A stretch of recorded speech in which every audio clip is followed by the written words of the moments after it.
트럼프 행정부가 최근 주택융자 모기지를 최장 50년까지 늘리는 정책을 검토 중인 가운데 부동산 업계에서는 기대와 우려가 함께 나오고 있습니다. 계속된 폭우로 남가주 지역 기온이 뚝 떨어진 가운데 비는 내일까지 이어질 것으로 예보됐습니다. 최근 이민법원에서 계류 사건이 380만 건에 달할 정도로 적체가 심각해지면서 법원 기능이 마비되고 있다는 지적입니다. 뉴욕시에서 노인을 겨냥한 폭행 사건이 크게 늘고 있습니다. 길거리에서 이유 없이 묻지마 공격을 당하는 사례도 잇따르면서 시민 불안이 커지고 있습니다. 오늘 2025 로스앤젤레스 오토쇼가 개막했습니다.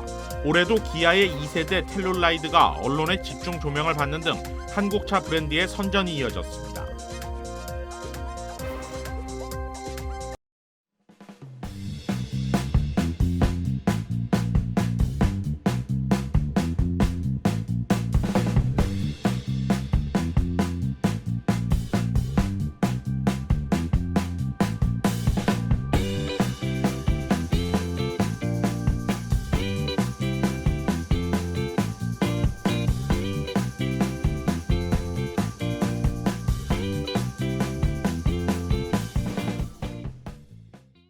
메디케어를 이용 중이신가요? 2026년 아스티바 헬스 플랜으로 월 185불 파트비 보험료를 지원받을 수 있습니다. 자세한 내용은 1888-688-8584로 문의하세요. 2026년 아스티바 헬스 플랜은 식료품과 일반 의약품 비용으로 연체대 2,880불까지 혜택을 드립니다. 사용하지 않은 금액은 다음 달로 2월됩니다. 자세한 내용은 1888-688-8584로 문의하세요. 매일 아침 마리아, 샘, 알렉스, 에이미는 단지 비즈니스를 하는 게 아닙니다. 꿈을 만들어가고 있죠. CBB는 각 비즈니스의 이야기를 알고 고객 한 분 한 분께 꼭 맞는 솔루션을 제공합니다. 저희가 만드는 것은 단지 금융거래 관계가 아닙니다. 고객 한 분 한 분과의 파트너십입니다. CBB and me. CBB and me. CBB and me. CBB뱅크, 고객 한 분 한 분을 위한 금융 파트너십을 만듭니다. 늘 가족이 먼저였던 당신. 늘 우리가 먼저였던 당신. 그런 부모님의 건강을 위해 서울 메디칼 그룹이 준비했습니다. 더 많은 의사, 더 다양해진 서비스, 더 커진 네트워크로 당신의 건강을 먼저 생각합니다. 사랑하는 마음으로 가족처럼 SMG. 시청자 여러분 안녕하십니까? KBS 아메리카 뉴스입니다. 트럼프 행정부가 최근 주택 융자 모기지를 최장 50년까지 늘리는 정책을 검토 중이라고 밝혔죠. 위축된 부동산 시장을 살리고 또 내 집 마련의 진입 장벽을 낮추겠다는 취지인데요. 시장의 전망은 기대와 우려가 함께 나오고 있습니다. 윤범수 기자가 취재했습니다. 현재 주택시장에서 가장 일반적인 모기지 만기 기간은 15년과 30년. 만약 50년 모기지가 추가되면 월 상환 금액은 상대적으로 낮아집니다. 일반적으로 같은 규모의 거주 공간이라고 했을 때 모기지 상환 금액은 렌트보다 30% 정도 높은 편인데 만약 50년 모기지가 생겨나면 이 차액이 맞춰질 수 있다는 계산입니다. 융자 금액이 50만 불이라고 치고 뭐 50년이든 30년이든 둘 다 이제 6%의 이자율 금리라고 가정을 했을 때 월 페이먼트를 한 500불 정도 각 이제 오너들, 그러니까 집을 소유하고 계신 분들이 아끼실 수가 있는데요. 이걸로 활용할 수 있는 부분이 많기 때문에 상환 기간도 큰 문제는 아니라는 것이 전문가들의 견해입니다. 이론적으로 50년 모기지는 40살에 주택을 구입할 경우 90살이 되어서야 내 집이 되는 구조지만 주택가치 상승으로 인한 에퀴티 축적을 기대하기에는 이미 30년 모기지 역시 오랜 시간이 걸리기 때문에 큰 차이가 아니라는 것입니다. 따라서 내 집 마련을 목표로 하는 사람에게는 진입 장벽이 낮아지는 효과가 생길 수 있습니다. 몰기지 페이먼트가 그 아모티제이션으로 해가지고서는 처음에는 이자가 되게 높아요. 그리고선 원금 갚는 그 비율이 되게 적습니다. 그게 30년도 마찬가지고 50년도 마찬가지겠죠. 그래서 우리가 이거가 뭐 5년, 3년, 5년 쌓인다고 해가지고 원금이 그렇게 많이 쌓여서 집을 파는데 큰 도움을 주고 큰 도움을 안 주고의 영향을 주지는 않습니다. 한편으론 50년 모기지가 부동산 시장을 자극할 것이라는 우려도 있습니다. 수요 공급 원칙상 많은 사람들이 주택 구매에 나서게 되면 자연스럽게 가격은 올라갈 수밖에 없다는 건데 여기에 실거주보다는 투자용 수요까지 늘어날 것이라는 분석입니다. 50년의 모기지는 분명 현실적으로 이루어질 거라고 저도 생각을 해요. 근데 단 이게 분위기 차이가 너무 크게라는 생각을 저는 하는 거죠. 한쪽에서는 부가 훨씬 더 커질 거고 반면에서는 서민들 층에서는 더 안 좋은 형태로 벌어지지 않을까라는 게 장기적으로 봤을 때는 저는 그런 견해를 갖고 있습니다. 결국 50년 모기지가 도입된다 해도 현실적으로 어느 정도 규제나 대상에 제한이 이뤄져야 시장에 큰 무리 없이 연착륙이 가능할 것이라는 게 전문가들의 분석입니다. 만약 50년 모기지가 성급하게 도입됐을 경우 모기지 시장의 건전성이 크게 훼손되고 2008년 서브프라임 사태와 같이 자칫 깡통 주택이 속출하는 위기도 올 수 있다는 우려도 나오고 있습니다. KBS 뉴스 윤범수입니다. 남가주 지역에 며칠간 이어진 폭우로 평년보다 기온이 낮아진 가운데 오늘부터 내린 비는 내일까지 이어질 것으로 예보됐습니다. 국립기상청은 폭풍이 20일부터 21일 사이 남가주 전역에 영향을 미칠 것으로 예보했습니다. 해안과 내륙 계곡에는 0.5에서 1인치의 비가, 산지와 산 기슭에는 최대 2인치의 강수량이 전망됐습니다. 지역에 따라 뇌우 발생 가능성과 국지적 침수 위험도 있어 토사 유출과 낙석 가능성이 우려되고 있습니다. 산악 지역은 6,000피트 이상 고도의 최대 6인치의 눈이 예상돼 내일과 금요일 오전 산악 통행에 주의를 당부했습니다. 기상청은 금요일 오후부터 날씨가 점착해 주말에는 완만한 기온 상승이 예상된다고 밝혔습니다. 이민법원의 적체가 사상 최악 수준에 이르면서 한인들 역시 신분 문제에 직면하고 있습니다. 계류 사건이 380만 건에 달하면서 심리가 제때 열리지 못해 사실상 법원 기능이 마비되고 있다는 지적도 나오고 있습니다. KBTV 신영주 기자가 보도합니다. 이민법원의 적체가 사상 최악 수준으로 치닫고 있습니다. 이민정책연구소에 따르면 올해 중순 기준 계류 사건은 약 380만 건, 사상 최고치를 기록했습니다. 이민정책연구소는 이민법원이 사건을 제때 처리하지 못하며 기능 장애의 악순환에 빠졌다고 평가했습니다. 사실상 법원이 마비 상태에 가까워지고 있다는 겁니다. 이민법원 적체가 악화된 원인은 복합적입니다. 먼저 바이든 행정부 들어 국경 망명 신청자와 신규 사건이 크게 늘었고 트럼프 행정부의 대규모 추방과 신속 송환 정책도 신규 사건을 폭증시키며 법원에 부담을 키웠다는 분석입니다. 인력 부족도 심각합니다. 올해 7월 법 개정으로 예산은 늘었지만 판사 정원은 800명, 올해 6월 기준 근무 중인 판사는 685명에 그칩니다. 이런 가운데 올해 1월 이후 139명 이상의 판사가 해고 또는 전보, 조기 퇴직으로 떠났습니다. 전문가들은 이 같은 적체를 10년 안에 해소하려면 1,300명 이상이 필요한 것으로 보고 있습니다. 행정 시스템의 비효율 역시 문제입니다. 이민심사 행정국은 여전히 종이 기반 행정에 의존하고 있어 통지 지연과 주소 오류, 결석 판결 증가 등 문제가 반복됩니다. 결석 판결의 경우 재심 신청으로 이어지며 다시 적체를 키우는 악순환이 이어지고 있습니다. 여기 2024년 기준 전체 사건의 68%가 변호사 없이 진행되면서 절차 오류와 심리 지연 등은 더욱 커지고 있습니다. 합법 비자로 미국 생활을 시작했더라도 중간에 신분이 끊기거나 서류 문제로 심리가 지연되면 추방 위험까지 감수해야 하는 상황. 이민법원 적체가 한인들의 신분 안전망까지 위협하는 구조적 리스크로 떠오르고 있습니다. KBTV 뉴스 신영주입니다. 지난 4일 켄터키주에서 UPS 화물기가 이륙 직후 추락해 14명이 숨지는 사고가 발생했습니다. 이 사고의 예비 보고서가 오늘 공개됐는데요. 노후 항공기 점검 체계를 다시 살펴봐야 한다는 지적이 나오고 있습니다. 오늘 연방교통안전위원회가 켄터키 UPS 화물기 추락 사고의 예비 보고서를 공개했습니다. 보고서에 따르면 사고기는 이륙 직후 왼쪽 엔진이 기체에서 분리되기 시작한 것으로 분석됐습니다. 교통안전위원회는 엔진을 지탱하는 엔진 마운트에서 피로 균열이 발견됐다고 밝혔습니다. 이 균열로 엔진이 과도한 하중을 받으며 구조적으로 붕괴된 것이 사고의 직접 원인으로 제기됐습니다. 사고 이후 UPS와 일부 항공사는 같은 기종인 MD-11 화물기의 운항을 일시 중단했습니다.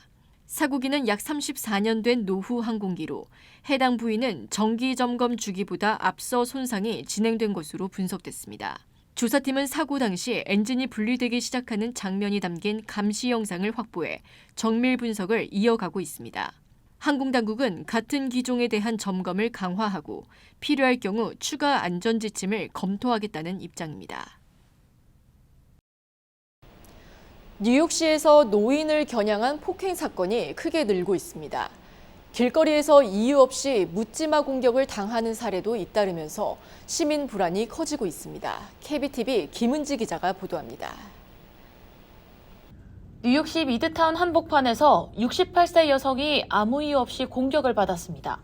뉴욕시경에 따르면 사건은 지난 화요일 웨스트 38번가와 6에비뉴 인근에서 발생했으며 한 남성이 피해 여성을 갑자기 밀쳐 넘어뜨린 것으로 전해졌습니다. 다행히 큰 부상은 아닌 것으로 확인됐지만 최근 뉴욕시 전역에서 노인을 대상으로 하는 묻지마 폭행이 늘고 있어 우려가 커지고 있습니다. 시민들은 증가세를 보이는 노인 대상 묻지마 폭행 범죄에 불안감을 호소하고 있습니다. NYPD에 따르면 올 들어 노인 대상 폭행이 약 6% 증가한 것으로 나타났습니다. 무작위 폭행부터 소매치기, 강도에 이르기까지 노인들이 타깃이 되는 사례가 크게 늘고 있습니다. Very frightening, and there's something that somebody has to do about it.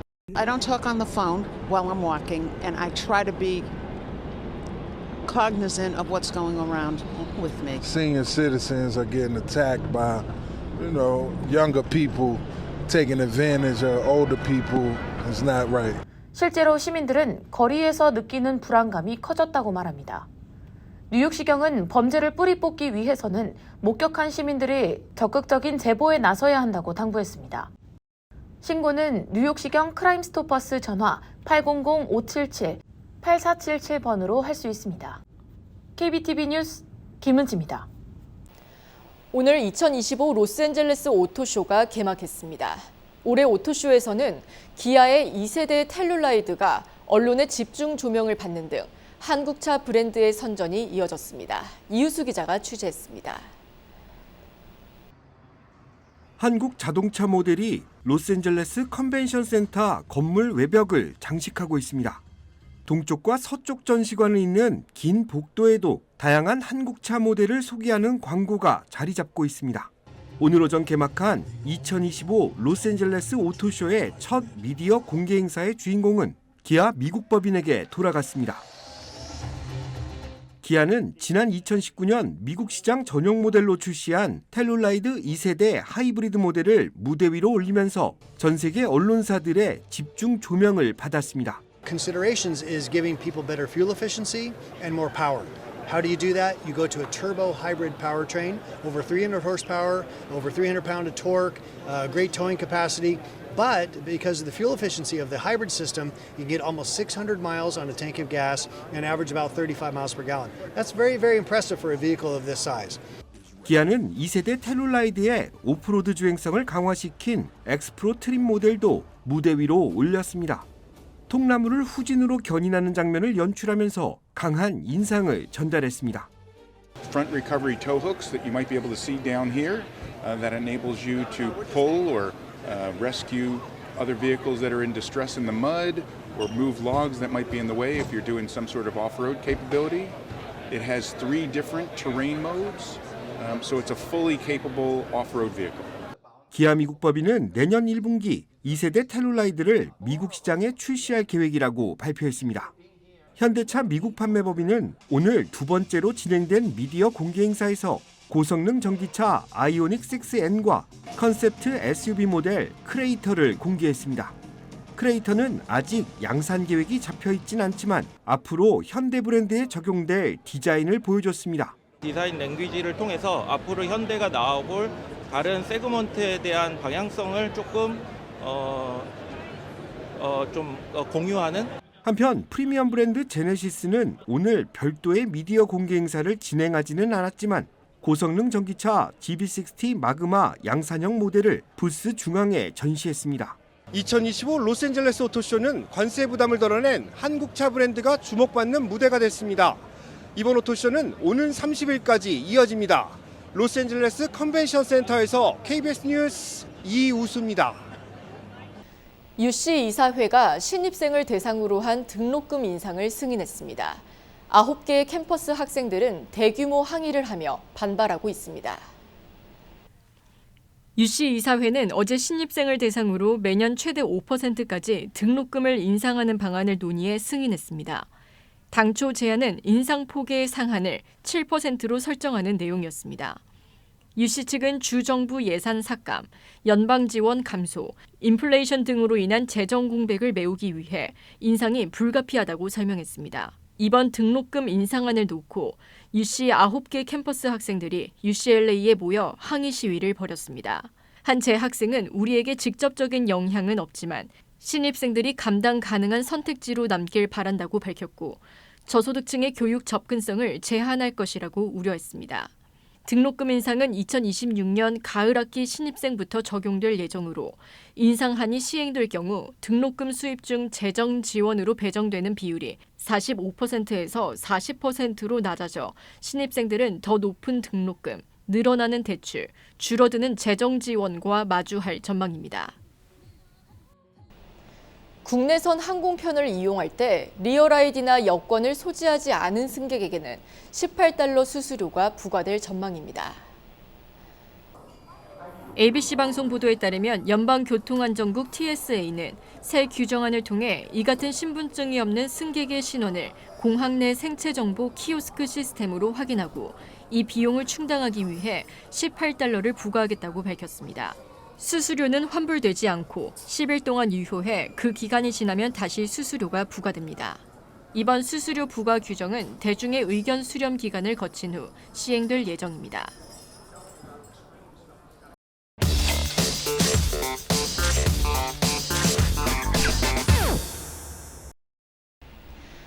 파워 인터뷰 시간입니다. 요즘 한국에선 부동산 보유세, 그러니까 재산세와 종합부동산세를 두고 세금 폭탄 논란이 끊이질 않습니다. 집값이 오르면 그만큼 세금도 오르다 보니 은퇴자나 실거주자들까지 부담을 호소하고 있죠.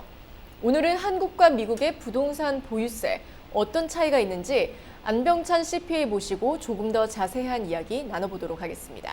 안녕하세요. 네, 안녕하세요. 네, 이 한국의 보유세 구조가 미국과 비교했을 때 가장 근본적으로 다른 점, 그리고 불안정하다고 느끼는 부분이 있다면 어떤 걸 꼽으시겠습니까? 네, 핵심은 그 한국의 보유세의 목적과 네. 실용성이라고 생각합니다. 미국의 프로퍼티 텍스는 주정부의 재원 마련이 목적이죠. 그리고 은퇴자라든지 저소득층들에 대한 어떤 감면 제도가 잘 되어 있어요. 네. 그렇지만 이제 한국의 이제 보유세나 이제 재산세 이런 것들은 집값 억제 정책이라는 수단으로 이제 이용이 되다 보니까 네. 그 실소유자라든지 장기 보유자들 같은 경우에는 투기 목적이 아닌데도 엄청난 세금을 부담해야 되는 그런 이제 불안함감 속에서 지내고 있죠. 그렇다면 이 세금 인상률을 제한하는 제도, 이 캘리포니아에는 프로포지션 13을 떠올릴 수 있을 것 같은데요. 캘리포니아 프로포지션 30는 집값이 아무리 폭등한다 하더라도 그 세율을 2% 내로 제한하는 이제 그런 제도예요. 네. 한국에서도 이런 그 세금 인상에 대한 어떤 상한 장치를 마련하는 것을 고려해 보는 것이 좋겠다고 생각이 됩니다. 네. 물론 단기 투자나 이제 투기성은 억제해야 되겠지만 그러나 실수요자라든지 장기적으로 살려고 산 그런 분들이 그런 투기성으로 투자된 그 세율하고 같이 부과된다는 것은 형평성에 문제가 있다는 지적이 많이 있거든요. 네. 그런데 미국은 주마다 이 보유세가 천차만별이죠. 캘리포니아는 비교적 낮은 반면에 뉴저지는 거의 미국 내 보유세 1위로 꼽힙니다. 이렇게 주별로 자율성이 보장된 구조가 한국처럼 중앙정부가 전국 단위로 누진세를 매기는 이런 시스템과 비교했을 때 좀 어떤 철학의 차이를 보여준다고 생각하십니까? 네, 바로 그 부분이 미국식 지방분권세제 제도의 핵심인데요. 네. 미국은 보유세, 즉 재산세를 주와 지방 정부가 자율적으로 시행하도록 되어 있습니다. 네. 도로 정비라든지 치안이라든지 소방이라든지 이런 것을 실질적으로 지역 주민들이 체감할 수 있는 데 다 지출이 되니까 상대적으로 지역 주민들이 본인들이 부담하는 세금에 대한 불만이 적을 수밖에 없겠죠. 네. 반면 그 아까 말씀하신 것처럼 한국 같은 경우는 중앙 정부에서 세금을 모두 콜렉트해 가지고 지방 정부로 다시 이제 배분해 주는 이런 시스템을 가지고 있다 보니까 그 지역 주민들이 이 세금을 어디에 쓰는지를 모를 수도 있고, 그렇죠. 예, 그러다 보면 세금에 대한 불만도 높아질 수가 있겠죠. 그래서 결국은 미국은 지역 기반의 그 참여형 세금인 반면에 한국 같은 경우는 중앙 통제형 그 정책 세금이다. 이렇게 우리가 볼 수가 있겠습니다. 네. 이 한국에서는 특히 1주택자들이 세금 인상에 민감합니다. 반면 미국은 장기간 보유할수록 세금 혜택을 받는 경우가 많다고 들었거든요. 이런 구조가 이 미국에 거주하시는 한인분들이 자산 계획이나 이 세무 전략에 어떤 시사점을 줄 수 있을까요? 네, 맞습니다. 미국은 이제 장기 보유를 장려하는 제도를 가지고 있어요. 그래서 대표적인 게 아까 말씀드렸던 프로포지션 13이라든지 예를 들어서 내가 거주하는 주택에 과거 5년 중에 2년 이상 거주를 하게 되면 1인당 25만 달러까지 그리고 부부 경우에는 50만 달러까지 비과세입니다. 이거는 뭐 세금을 뭐 내지 말자 뭐 이런 의미보다는 오랫동안 한 곳에서 정착해서 다음 세대로 넘겨주는 이런 그 시스템을 만들어주는 거거든요. 결국적으로는 장기적으로 보유함으로써 여러 가지 세금 혜택이 있기 때문에 우리 동포분들 같은 경우에도 물론 이제 어떨 때는 투자 목적으로 단기 차익을 노려야 될 때도 있겠지만 이런 장기적으로 보유함으로써 절세 전략을 세우는 이런 방법을 꾀하는 것도 좋다고 생각합니다. 네, 오늘 말씀 감사합니다. 네, 감사합니다. 네, 오늘은 이렇게 보유세 중심으로 살펴봤습니다. 다음 시간엔 시선을 옮겨 양도세와 거래세, 부동산 거래의 세금 이슈를 짚어보겠습니다.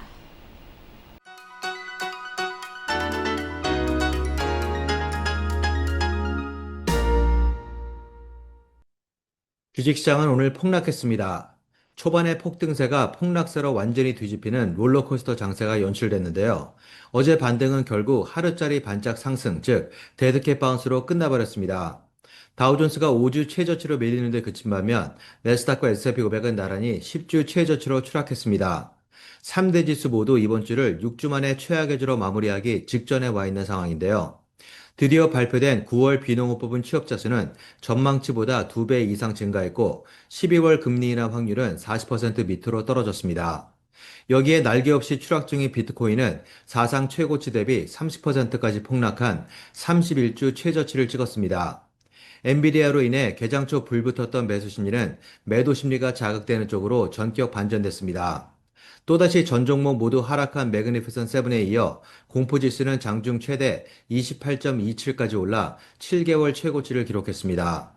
출발과 함께 장을 폭등세로 이끌었던 엔비디아의 영향력은 그야말로 일시적인 반짝 효과로 끝난 건데요. 더욱이 장은 하락 반전한 뒤 전혀 회복의 조짐 없이 막판의 상태를 악화시켜 추가 하락에 대한 긴장감이 최고조에 달했음을 시사했습니다. 지금까지 김지한이었습니다.